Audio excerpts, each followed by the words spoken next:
My project is about Salvadoran women's political mobilization during the Farabundo Martí National Liberation Front 2014 presidential campaign.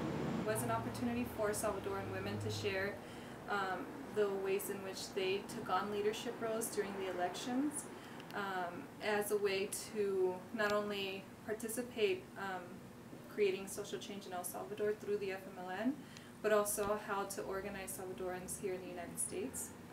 It's also important for the Salvadoran community to hear these stories because Salvadoran women are often invisibilized in the history of Salvadoran political mobilization outside of El Salvador.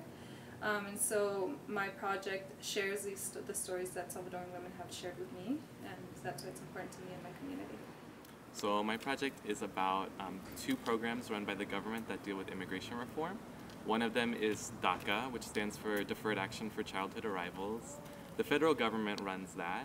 The second program is run by the state of California under Assembly Bill 60, AB 60, and this provides driver's licenses for undocumented residents. And I look at queer theory and feminist theory to analyze both of these programs. Thinking through these theories that academia provides us, we can really ask ourselves, are these two government programs part of a liberatory immigration reform that brings justice for everybody? So should we celebrate these programs or should we fight for more? And I'm really kind of wrestling with that question. My project is called The Gentrification of Boyle Heights.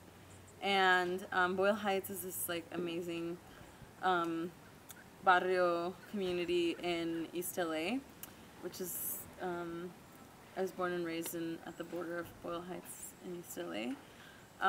And I've noticed that it's gotten a lot of attention lately for its, the